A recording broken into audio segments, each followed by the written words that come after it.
तो आज हम आपको दिखाने जा रहे हैं राजनीति का ऐसा ड्रामा जिसे सुनकर आप हैरान होंगे लेकिन हंसकर लोटपोट भी हो जाएंगे।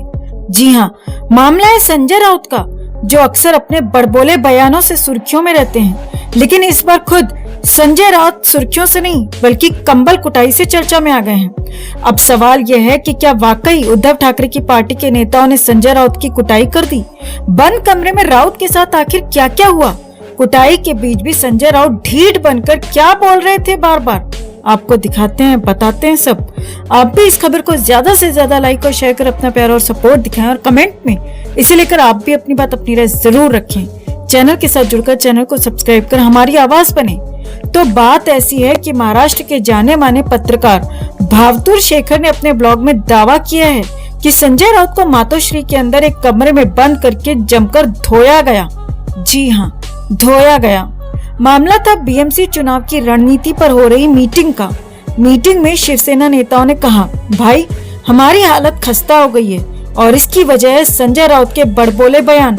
अब राउत साहब को कौन समझाए कि जबान पर लगाम लगानी चाहिए, लेकिन नहीं, राउत साहब तो राउत हैं। जैसे किसी नेता ने उनकी गलती की तरफ इशारा किया, संजय राउत का पारा चढ़ गया।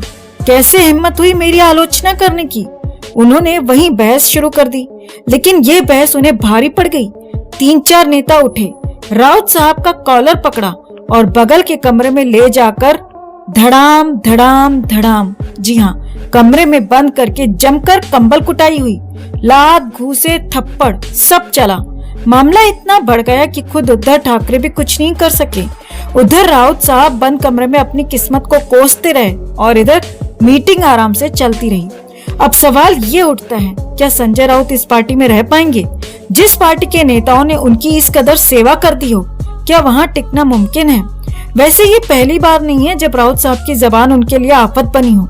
कभी खुद को नौटी राउत कहते हैं तो कभी खुद को सबसे बड़ा एच घोषित करते हैं। अब ये एच का मतलब क्या है ये तो खुद राउत साहब ही जाने। इन्हीं बयानों की वजह से पार्टी का हाल ये है कि जो कभी महाराष्ट्र की सबसे बड़ी पार्टी हुआ करती थी वो आज सिर्फ 10 सीटों पर सिमट कर रह गई है।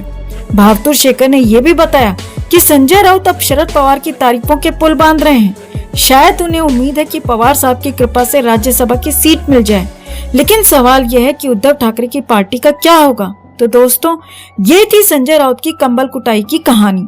हालांकि इस खबर की आधिकारिक पुष्टि नहीं हुई है, लेकिन राजनीति के गलियारों में ये चर्चा गर्म है कि राउत साहब की धुलाई उन्हीं की जबान की वजह से हुई।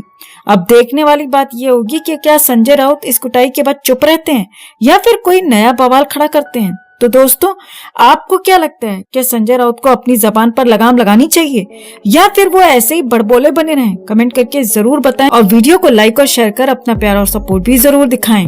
पता नहीं सुशांत सिंह राजपूत और दिशा सालियान ने शिवसेना के नेताओं का क्या बिगाड़ दिया। जब जब सुशांत या दिशा सालियान का जिक्र आता है तब तब शिवसेना के नेता बौखला उठते हैं। सुशांत और दिशा दोनों ही इस दुनिया से जा चुके हैं, मगर पता नहीं क्यों कुछ लोगों को दिक्कत है कि सुशांत या दिशा की असलियत बाहर नहीं आनी चाहिए, और अगर सच्चाई से पर्दा हट गया तो सब तबाह होने का डर कुछ लोगों को है।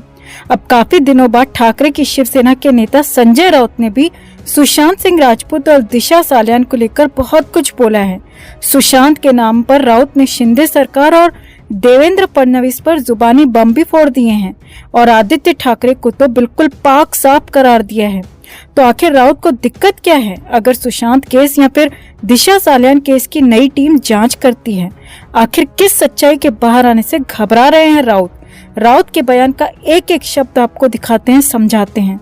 आप भी वीडियो को ज्यादा से ज्यादा लाइक और शेयर कर अपना प्यार और सपोर्ट दिखाएं। चैनल के साथ जुड़कर चैनल को सब्सक्राइब कर एक बार फिर सुशांत के इंसाफ की इस मुहिम में हमारे साथ जुड़े, इस मुहिम को ताकत दें। कमेंट में सुशांत के इंसाफ को लेकर जस्टिस फॉर एसएसआर जरूर लिखें।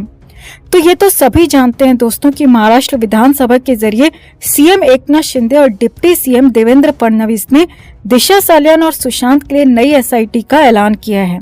एसआईटी का मतलब होता है एक स्पेशल इन्वेस्टिगेशन टीम, जो कि राज्य सरकार द्वारा बनाई गई है। हालांकि राज्य सरकार ने दिशा सालियान केस के लिए एसआईटी के लिए कहा है, मगर सब जानते हैं कि दिशा सालियान और सुशांत सिंह राजपूत के केस में बड़ा कनेक्शन है। अगर एक केस की जांच नए सिरे से होगी तो यकीनन उसका असर दूसरे केस पर भी पड़ेगा। इसी बीच कूपर अस्पताल के अटेंडेंट रूप कुमार शाह के बयान ने तो भूचाल ही ला दिया। रूप कुमार शाह ने अपने बयान में साफ साफ कह दिया कि सुशांत का केस सिंपल सुसाइड केस बिल्कुल भी नहीं था, इसमें बहुत सारे लूपहोल्स थे। अब जहां एक तरफ सुशांत के लाखों फैंस दिशा के परिवार वाले सुशांत के परिवार वाले केस में हो रही प्रोग्रेस को देखकर खुश हैं, वहीं ठाकरे गुट की शिवसेना बुरी तरह परेशान हो रही है। इसी सिलसिले में मीडिया से बात करते हुए संजय राउत तो बुरी तरह भड़क गए और ये तक कह दिया कि आखिर एसआईटी की जरूरत क्या है। राउत ने मीडिया से बात करते हुए कहा कि दिशा सालियान के केस क्लोज हो चुका है, सुशांत केस की जांच सीबीआई कर रही है, तो ऐसे में नई एसआईटी की जरूरत क्या है। आखिर क्यों राज्य सरकार पुलिस और प्रशासन को बेवजह की चीजों में बांधना चाहती है। इतना ही नहीं, राउत ने तो चश्मदीद गवाह रूप कुमार शाह को लेकर भी कहा कि आखिर ये अब तक कहाँ थे, 2.5 साल से क्यों कुछ नहीं बोले और अचानक कहां से प्रकट हो गए। राउत ने कहा, मुझे तो शक है कि ये रूप कुमार शाह सिर्फ मोहरे हैं जिन्हें पैसों के जरिए भुलवाया जा रहा है, वरना अब तक ये सामने क्यों नहीं आए। अब अचानक सामने आकर बड़ी बड़ी बातें कर रहे हैं, क्या इनके पास कोई सबूत है अपनी बात को सिद्ध करने के लिए। राउत यही नहीं रुके दोस्तों, राउत ने कहा वो कूपर अस्पताल के बड़े बड़े डॉक्टरों पर आरोप लगा रहे हैं, वो जानते भी हैं कि वो क्या बोल रहे हैं। राउत ने इस दौरान सीएम एकनाथ शिंदे और डिप्टी सीएम देवेंद्र फडणवीस पर भी बौखलाहट निकालते हुए कहा कि ये सिर्फ चुनावी मुद्दा है, इन्हें पता है कि इनकी सरकार फरवरी तक भी नहीं टिक पाएगी, इसीलिए ये सुशांत और दिशा के जरिए लोगों की सिंपैथी हासिल करना चाहते हैं और इससे ज्यादा कुछ भी नहीं। राउत ने कहा, अगर इन दोनों ही केस में कुछ भी होता तो क्या अब तक सीबीआई वो नहीं बताती। दोनों केस पूरी तरह से आत्महत्या के मामले हैं, इसीलिए सीबीआई कुछ नहीं खोज पा रही, तो भला नई एसआई टीम क्या उखाड़ लेगी। यहाँ आपको बता दें कि संजय राउत ने सुशांत सिंह राजपूत की मौत के बाद उनके परिवार और पिता पर भी भद्दी टिप्पणी की थी। राउत ने तो यहाँ तक कहा था दोस्तों कि सुशांत परेशान थे क्योंकि उनके पिता ने दूसरी शादी कर ली थी। जी हाँ, राउत ने अपनी गंदी जुबान से सुशांत के पिता पर दूसरी शादी का आरोप लगाया था। अब वही राउत एक बार फिर से सुशांत और दिशा सालियान मामले में अपनी जुबान खोल रहे हैं। राउत ने इसी दौरान मीडिया के सामने कहा कि पहले भी जबरन दिशा सुशांत के मामले में आदित्य ठाकरे को घसीटा गया था। अगर आदित्य ने कुछ गलत किया होता तो वो अब तक जेल में होता, उसने गलत किया ही नहीं तो क्यों बार बार उसका नाम लिया जाता है। ये पूरी तरह से गलत है, निराधार है, ये सिर्फ चुनावी मुद्दा है और इससे ज्यादा कुछ भी नहीं। और हमारी पूरी कोशिश रहेगी कि हम नई सरकार के इस प्लान को पूरी तरह से फेल कर दें। तो कुल मिलाकर संजय राउत दिशा सुशांत केस में हो रहे डेवलपमेंट से बिल्कुल भी खुश नहीं है। वो नहीं चाहते कि नई एसआईटी दिशा सालियान केस की दोबारा जांच करे और राउत गवाह रूप कुमार शाह के बयान को भी निराधार और खरीदा हुआ बता रहे हैं। तो आखिर राउत को दिक्कत क्या है अगर दिशा सालियान या सुशांत की जांच नई टीम करती है। आखिर किस सच्चाई के बाहर आने से घबरा रहे हैं राउत, और क्यों अपने आप ही बेबी पेंगुइन का नाम लेकर उसका बचाव कर रहे हैं। क्या इसे ही नहीं कहते चोर की दाढ़ी में तिनका।